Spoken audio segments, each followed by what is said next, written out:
असलकुम। Welcome to my channel Story Voice. तमाम video updates के लिए स्टोरी वॉइस को सब्सक्राइब करके बेल नोटिफिकेशन को ऑन कर दें।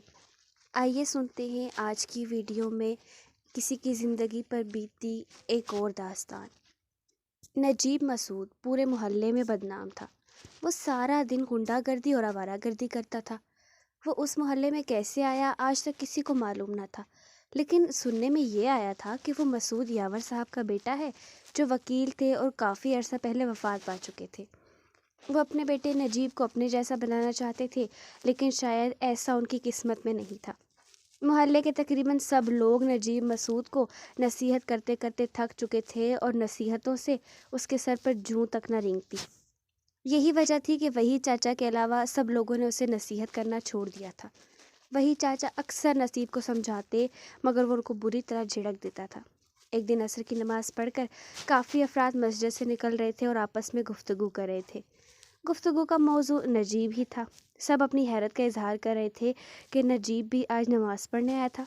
हैरत की बात है कि नजीब नमाज़ पढ़ने आया है। एक साहब ने हैरत भरे लहजे में कहा, शायद उससे अकल आ गई है। दूसरे साहब ने कहा, एक साहब हुए फिर भी ये काया पलट हुई। एक साहब बोले, फिर भी ये काया पलट हुई कैसे? इस सवाल का जवाब किसी के पास न था। एक साहब ने कुछ सोचकर कहा कि मेरा ख्याल है ये बात नजीब से पूछनी चाहिए। इतने में नजीब भी मस्जिद से बाहर निकलता हुआ दिखाई दिया। आते ही उसने पहले सलाम किया, फिर सबसे मुसाफा किया। सब लोग मुतासिर हुए बगैर रह न सके। मुसाफे के बाद एक साहब ने उससे पूछा कि नजीब मियाँ, क्या बात है?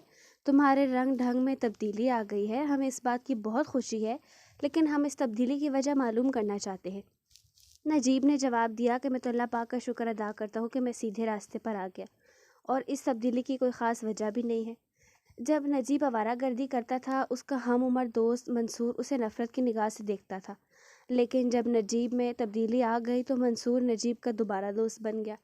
नजीब और मंसूर पार्क में बैठे थे। मंसूर ने नजीब से पूछा कि वह अचानक कैसे बदल गया। अच्छा बताता हूँ, नजीब ने हार मानने वाले अंदाज में कहा। तुम तो जानते ही हो कि वही चाचा मुझे नसीहत करने से बाज नहीं आते थे। जेरा बदमाश से मेरी लड़ाई होती रहती थी। परसों उसने मुझे लड़ने की दावत दी और मैं उसकी दावत पर उसके अड्डे पर जा रहा था, लेकिन जब माल रोड पार कर रहा था, ये वही चाचा जाने कहाँ से आ गए। उन्होंने मेरा हाथ पकड़कर मुझे डेरा के अड्डे पर जाने से मना किया। मैं समझा कि ये फिर वही नसीहत शुरू कर देंगे, इसलिए मैंने उनका हाथ झटक दिया। बुढ़ापे की वजह से दोनों सड़क पर गिर गए। मैंने कोई ध्यान न दिया। इतने में एक तेज़ रफ्तार गाड़ी ने वही चाचा को कुचल दिया। मैंने कर्बनाक चीख की आवाज़ सुनी तो पलट आया। देखा तो वही चाचा खून में लथपथ ज़मीन पर पड़े थे। थोड़ी देर में ही वहाँ हजूम में इकट्ठा हो गया। मैं फ़ौरन चाचा के पास पहुँचा।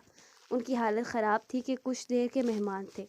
मैं उन्हें अस्पताल ले जाने के लिए खड़ा हुआ, लेकिन उन्होंने इशारे से मना कर दिया और कहा कि ज़िंदगी में आखिरी बार तुम्हें नसीहत करता हूँ कि ये बुरे काम छोड़ दो। उसके बाद उनकी गर्दन ढलक गई। मैं फूट फूट कर रोने लगा और उस वक्त को कोसने लगा जब मैंने उनका हाथ झटक दिया था। ये कहते हुए नजीब की आंखों से आंसू जारी हो गए। मंसूर की आंखों में भी आंसू रवा थे। आखिर वो तुमको जीरा के अड्डे पर जाने से क्यों रोक रहे थे? मंसूर ने गंभीर आवाज़ में पूछा।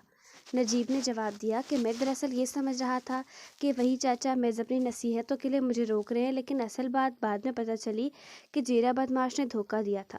वो मोहल्ले में अपना रौब जमाने के लिए मुझे रास्ते से हटाना चाहता था, इसलिए अपने अड्डे पर नाजायज़ असला रखवा दिया था और ख़ुद गायब होकर पुलिस को फ़ोन करके अड्डे पर असला फ़रोख्त हो रहा है, और अगर मैं वहाँ चला जाता तो पुलिस मुझे नाजायज़ असला की ख़रीदो फ़रोख्त के जुर्म में गिरफ़्तार कर लेती और जीरा बदमाश गवाही भी दे देता।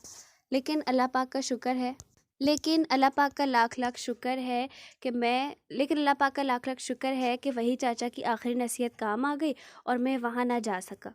तफसील बताते हुए नजीब की आंखों से आंसू जारी थे। आजकल नजीब हर जुमेरात को वही चाचा की कब्र पर जाता है और उनके लिए मग़फ़िरत की दुआ मांगता है। मोहल्ले के सब लोग उसकी बहुत इज़्ज़त करते हैं।